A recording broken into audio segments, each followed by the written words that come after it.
दोस्तों नमस्कार। स्वागत है मेरे YouTube channel deep animated stories में। दोस्तों आज की कहानी एक उत्तर प्रदेश की है। एक छोटे से अबोध बालक की है जो गरीबी में पला बढ़ा था, लेकिन उसके सपने बड़े थे और उन सपनों को पूरा करके उसने ये साबित कर दिया कि ज़िंदगी में कोई भी लक्ष्य, कोई भी सपना छोटा या बड़ा नहीं होता और उसको पूरा करने के लिए अगर आप में दृढ़ इच्छा शक्ति है तो वह निश्चित पूरा होता है। कहानी उत्तर प्रदेश के एक छोटे से गांव की है जिसमें एक बच्चा था, नाम था दीनदयाल। घर में लोग उसे प्यार से दीनू कहते थे। माँ बाप गरीब थे, घर में केवल फूस के घर था, कुछ बकरियां थीं और थोड़ी सी खेती पाती थी। पिता किसी भी तरह से खेती पाती करके बच्चों का पालन पोषण कर किया करता था। बचपन में दीनू बकरियां चराने जाता था। बकरियों को खेत में छोड़ने के बाद दीनू अक्सर बैठ जाता था और सोचने लगता था कि वे लोग कैसे होंगे जो फर्राटे से गाड़ियां चलाते हैं। कभी कभी जब एक आध गांव के ऊपर से हवाई जहाज़ निकलती थी तो वो सोचता था ये क्या चीज़ है और इसमें बैठने वाले या इसमें चलने वाले लोग कैसे होते थे। इन्हीं विचारों में खोया खोया और बकरियों के चराने के दौरान उसका पूरा दिन बीत जाता था। शाम को घर पे आता था और वही गरीबी वाली रोटी और नमक मिल जाता था, पानी के साथ उसको खाता था और बड़े आराम से थका होने की वजह से रात को सो जाता था। सुबह उठ करके दैनिक क्रियाओं से निवृत्त होने के बाद माँ उसको 2 रोटी और नमक दे देती और वो फिर बकरियां चराने निकल जाया करता था। किंतु सोचा यही करता था कि कैसे मैं बड़ा आदमी बन जाऊं, कैसे मेरे पास भी ये सारी चीज़ें आ जाएं। जब दीनू धीरे धीरे करके 9-10 वर्ष का हुआ तो गांव के कुछ बच्चों के साथ उसको भी प्रदेश में या शहर में जाके कमाने की लालसा पैदा हुई और माँ को बिना बताए वो कुछ बच्चों के साथ गांव से निकल जाता है। भाग करके वो पंजाब पहुंचता है, जहां कि चकाचौंध में वो खुद को परेशान महसूस करने लगता है और बार बार एक ही चीज़ उसके सामने आता है कि मैं कैसे एक कैपिटलिस्ट, इंडस्ट्रियलिस्ट या बड़ा आदमी बन जाऊं। इसको प्राप्त करने के लिए वो बंदा एक ही करता है कि दिन में मैं काम करूंगा, छोटा मोटा जो भी मिल जाता था, और शाम को वो जो सड़कों के बीच में लैंप पोस्ट होते हैं वहाँ पे बैठ के वो पढ़ाई किया करता था। पढ़ाई के लिए चूँकि पैसे उतने होते नहीं थे इसलिए वो पुरानी किताबें ले आता था और पढ़ाई किया करता था। धीरे धीरे धीरे करके समय बीतता गया, 4-6 साल 8 साल बीत गए। वो इसी तरह से काम करता था और हाई स्कूल उसने पास कर लिया।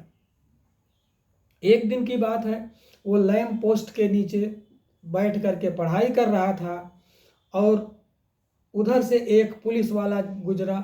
रात की ठंड थी, किसी तरह से कंबल में वो ओढ़े हुए लैंप पोस्ट के किनारे बैठा पढ़ रहा था।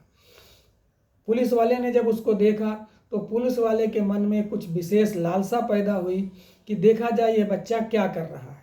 जब वहाँ जाके देखता है तो वो बच्चा किताबें पढ़ रहा होता है, उससे बातचीत करता है और बातों बातों में जब वो यह बता देता है कि हम एक बड़े आदमी बनेंगे तो वो कहता है लो पहले तुम हमसे बड़े आदमी बन जाओ, और उसकी पिटाई शुरू कर देता है। पिटाई के दौरान जितनी बार वो उसको मारता है वो चिल्लाता नहीं है बल्कि यही कहता है कि तू देख लेना एक दिन मैं तेरा जमाई बनूंगा।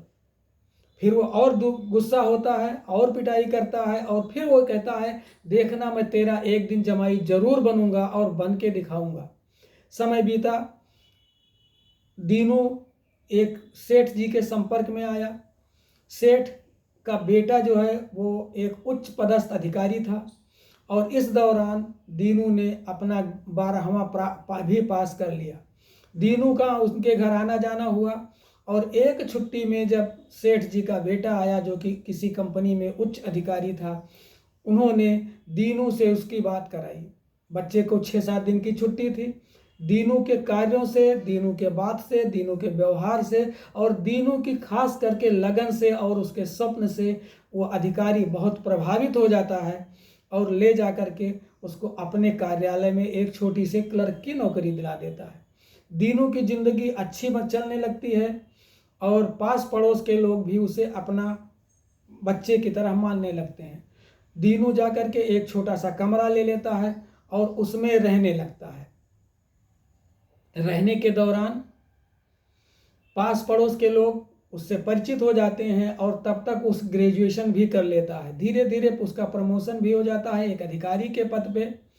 तमाम तरह के ज्ञान वर्धक किताबें वो पढ़ता रहता है। शाम के बच्चों को, शाम में कॉलोनी के बच्चों को भी पढ़ाता रहता है।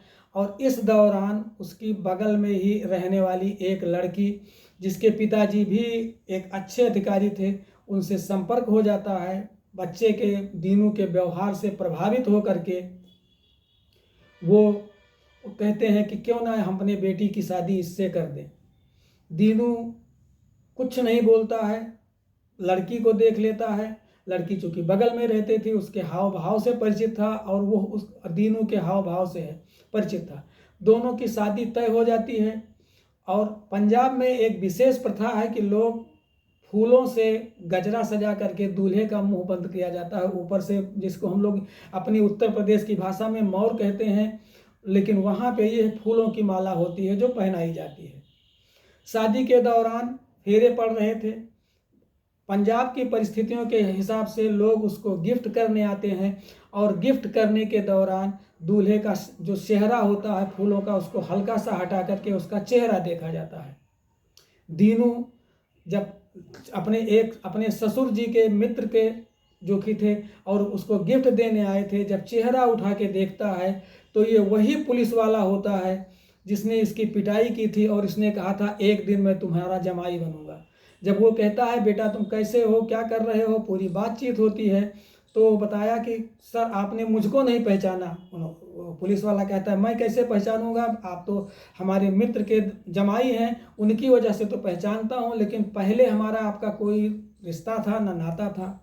दीनू कहता है नहीं सर, आप थोड़ा अपने पिछली बातों को ध्यान दें। एक लैंप पोस्ट के नीचे बैठा वो बच्चा, जाड़े की कड़कड़ाती रात, और जहां आपने डंडों से मेरी सेवा की थी और जितने डंडे आपने मेरे मारे थे, मैंने हर बार यही कहा था मैं आपका जमाई बनूंगा। और आज आपको मैंने साबित कर दिया, या यूँ कहिए प्रकृति ने वो दिन ला करके खड़ा कर दिया जहाँ मैं आज आपके मित्र का जमाई हूँ तो आपका भी जमाई हुआ। पुलिस वाला, उसको सारी घटना उसी तरह से याद आ जाती है जैसे उसने किया था।